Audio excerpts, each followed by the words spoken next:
రామ్ గోపాల్ వర్మ అనే ఒక దర్శకుడు శివ అనే సినిమాను తీసి ట్రెండ్ సెట్టర్గా నిలిచి తెలుగు సినిమాను శివకి ముందు శివకి తర్వాత అనేటువంటి స్థాయికి తీసుకుపోయినటువంటి ఒక వ్యక్తి ఒక పనికిమాలిన మతి భ్రమించిన వ్యక్తిగా తయారై పనికిమాలిన సినిమాలు బూతు సినిమాలు తీసుకునే స్థితికి దిగజారిపోయినటువంటి పరిస్థితి.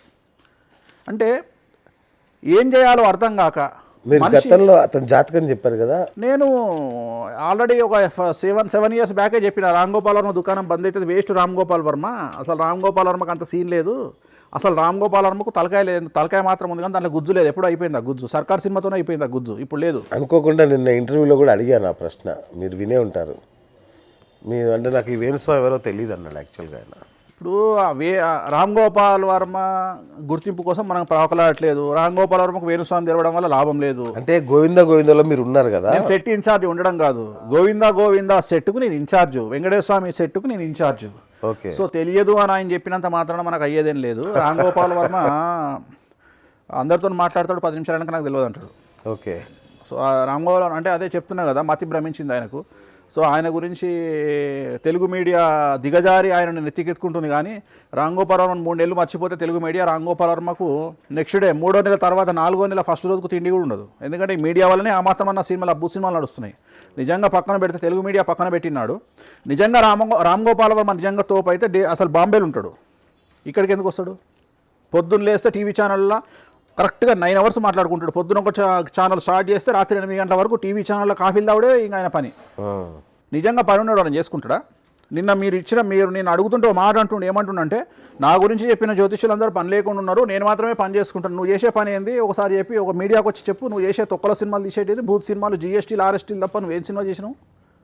ఒక్క సినిమానన్నా జనాలు చూసే సినిమా కమ్మరాజ్యంలో కడప రెడ్లు, తెలంగాణలో ఆంధ్ర రెడ్లు, ఇంతకు మించి కాంట్రవర్సీ లేకుండా నీ బ్రతుకుందా ఎక్కడన్నా? ఒక మంచి సినిమా తీసిన చరిత్ర నానిది. ఎందుకంటే అశుద్ధంలో రాయేసినట్టే. రామ్ గోపాల్ వర్మతో ఎందుకు పెట్టుకోరంటే అదొక పెంట, అశుద్ధం. అది అశుద్ధంలో మనం రాయేస్తే ఏమవుతుంది? మనం ఇస్తుంది. దాని బదులు ఈ అశుద్ధాన్ని వదిలేసి వెళ్ళిపోతున్నా ఏమనుకోండి, జనాలు వెళ్ళిపోతారు అంతే. అది పండితులు కావచ్చు, పెద్ద వాళ్ళు, మొన్ననే ఆయన రైటరుతో కూడా గొడవ పెట్టుకున్నాడు. సో ఇక్కడ సరే మనము ఇక ఈ సబ్జెక్టు నుండి అది కూడా ఈ డబ్బు వల్ల వచ్చినటువంటి బల్బు వ్యవహారమే. ఇది కూడా డబ్బు వల్ల వచ్చినటువంటి బల్బు వ్యవహారమే. నేను ఎట్లనైనా డబ్బు సంపాదిస్తా అనేటువంటి బల్బు వ్యవహారం. ఎందుకంటే నేను నా భూ సినిమా కూడా తీసి నేను ఇంటర్నేషనల్ సర్వర్లలో రష్యాలో జర్మనీలో సర్వర్లలో ఎక్కించుకొని నేను బతుకుతా, పైసలు సంపాదించుకొని బతుకుతా అనేటువంటి బల్బు వ్యవహారం ఇది కూడా. సో ఈ కలియుగంలో మనము ఏదైతే ఓన్ చేసుకొని బతుకుతున్నామో ఈ కాంపిటీషన్ వల్ల డబ్బు సంపాదించాలి అనేటువంటి కాంపిటీషన్ ఉండడంలో తప్పులేదు. కానీ మన దగ్గర డబ్బు లేకున్నా పక్కోడి కంటే బాగా బతకాలి అనేది తప్పు. Okay, right. తప్పు అక్కడ వస్తుంది. ఇప్పుడు మంచిగా బతకాలి, కార్లు కొనుక్కోవాలా, లగ్జరీగా బతకాలా, మంచి బట్టలు వేసుకోవాలా, విలాసవంతమైన జీవితం అసలు తప్పే కాదు. నా సింగిల్ పాయింట్ ఏజెంటా నేను అందరికీ చెప్పేది ఏంటంటే అమ్మాయిలైనా అబ్బాయిలైనా కసిగా డబ్బు సంపాదించండి, ఒక జీవితంలో 2 జీవితాలు ఎంజాయ్ చేయండి. కారణం ఏంటి అంటే పూర్వకాలం వాళ్ళు బ్రతికినటువంటి విధానం వేరు. అంటే మీరు చూడండి 1950, 60కి ప్రాంతం ముందులో పుట్టిన వాళ్ళందరూ కూడా 80, 90, 100 years బతుకుతున్నారు. బట్ ఎవరైతే 1970sలో పుట్టిరో వాళ్ళందరూ ఎగిరిపోతున్నారు. అంటే కారణం ఏంది? 50, 60 yearsలో చనిపోతున్నారు. కారణము చాలామంది చెప్తారు వాళ్ళు తిన్న తిండి అండి అదండి. ఇప్పుడు ఏమైపోయింది? ప్రతి ఒక్కరికి పబ్లిసిటీ పిచ్చి తయారైంది. పబ్లిసిటీ పిచ్చి. ఒకడు వస్తాడు టమాటా రసం తాగంటాడు, ఒకడు వస్తాడు నూనె తాగంటాడు, ఒకడేమో నెయ్యి కిలోలు తాగంటాడు, ఇక ఒకడేమో ఆకులు అలములు తిని సావంటాడు. అసలు పూర్వకాలంలో మన తిండి మన సంప్రదాయాలు ఎట్లుండే? ఒక్కొక్కళ్ళు వారంలో నాన్ వెజ్ ఎంత తిన్నారు? వాళ్ళు నెయ్యి లేకుండా ఐటమ్ తినేవాళ్ళు కాదు. అంటే ఎంత కొవ్వు తినేవాళ్ళు? వాళ్ళు 90 ఏళ్ళు బతుకుతారా? అంటే ఇక్కడ ఏమైంది అంటే ఓన్లీ మనకున్న ప్రాబ్లం వల్ల కష్టపడడం అనేటువంటిది తగ్గింది. సో తిండికి కష్టానికి సంబంధం అంతే తప్ప ఇక డైటింగ్ క్రాష్ కోర్స్ డైటింగ్ చేస్తాం కరెక్టే, చేసుకున్నాక ఏమవుతుంది? 10 రోజుల తర్వాత మళ్ళీ పొట్ట పెరుగుతుంది. నువ్వు పని చేయాలా, నువ్వు ఎంతనన్నా తిండి తిని పని చేస్తే నీకు కడుపు రాదు, అంటే పొట్ట రాదు, లేకపోతే నీ బాడీ పెరగదు.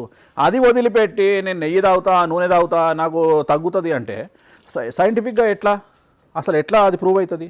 సో నాకు తెలిసిన వాళ్ళు చాలామంది ఆ మధ్యన ఎవరో ఒక ఆయన వచ్చిండు, ఆయన ఏదో చేసిండు, ఒక ఆయన ఏమో అవి తినమంటాడు, వాటిని ఏమంటారు సిరుధాన్యాలు తినమంటాడు, ఒక ఆయన వచ్చేమో మీకు షుగర్ తగ్గుతుంది రోజంతా మాంసం తినండి అంటాడు.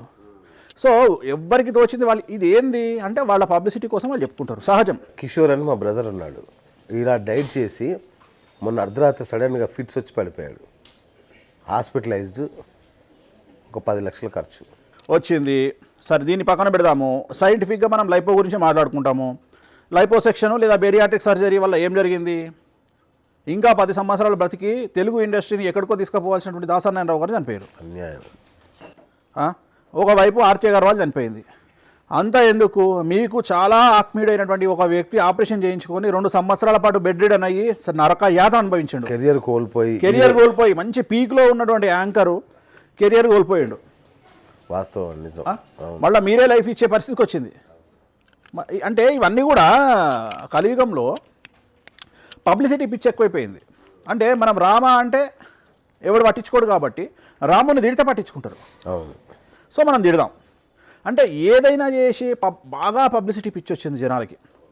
ఇప్పుడు దానికి ఎగ్జాంపుల్ చెప్తే, ఒక సంగీతం నేర్చుకునే పిల్ల, ఒక అమ్మాయి సంగీతం నేర్చుకుంటుంది. సరిగమ పాలు నేర్చుకోగానే ఫస్ట్ వాళ్ళ అమ్మ వచ్చి అడుగుతుంది, ఏమండి టీచర్ గారు మా అమ్మాయిగా పాడుతుంది పోవచ్చా? సంగీతం అనేది 9 సంవత్సరాలు సాధన చేస్తే కానీ పాట రాదు, 3 నెలలకే ఈమె వచ్చి పాడతీయగా పంపించాలా అండి అంటది. అంటే ఎంత తొందరగా పబ్లిసిటీకి పోదామా, ఎంత తొందరగా జనాల్లోకి వెళ్ళిపోదామా అంటే జనాల్లోకి ఏమైపోయిందంటే మనల్ని మనము పబ్లిసిటీ చేసుకుందామనే వెర్రి ఎక్కువైపోయింది. అంటే టీవీ ఛానల్నే కాదు, సమాజంలో కూడా పబ్లిసిటీ. అంటే ఉదాహరణ, ఒక కాలనీలో ఉన్నాడు ఏమనుకుంటాడంటే ఈ కాలనీలో ఎవ్వరు లేదు నా దగ్గర ఉండాలి. అది అంటే ఏం చేయాలి? ఒక మంచి కారు కొనుక్కోవాలి, లగ్జరీ కారు కొనుక్కుంటే నన్ను చూస్తారు. లేకపోతే మా ఇంట్లో ఎవ్వరి దగ్గర లేని కుక్క తెచ్చుకుంటే మన నన్ను చూస్తారు, కుక్కున్నా చూస్తారు. అంటే ఎక్కడి నుండి జనాల ఇంట్రెస్ట్ను వీడు క్యాచ్ చేసుకోవాలి, లేకపోతే ఉపయోగం ఏంటి దానివల్ల? అదొక మానసిక ఆనందం, అంతకుమించి ఏం లేదు. మానసికమైన, వ్యక్తిగతంగా భగవంతుడు ఇచ్చినటువంటి ఒక ఆర్ట్నో లేకపోతే మనకు వచ్చిన పదవినో ఎంజాయ్ చేస్తూ కంటిన్యూ చేయడం వేరే విషయం. బట్ ఇక్కడ ఏంటంటే ప్రతి ఒక్కడు సెలబ్రిటీ స్టేటస్ కోరుకుంటాడు, ప్రతి ఒక్కడు. ఎగ్జాంపుల్ రామ్ గోపాల్ వర్మ, పిచ్చి లేచి ఆ సెలబ్రిటీ స్టేటస్ పోయిన తర్వాత కూడా దాన్ని కంటిన్యూ చేసుకుందామనే పిచ్చిలో భాగంగానే అతను చేసే పనులు. సబ్స్క్రైబ్ చేయండి. Please do subscribe to Please like, share and subscribe to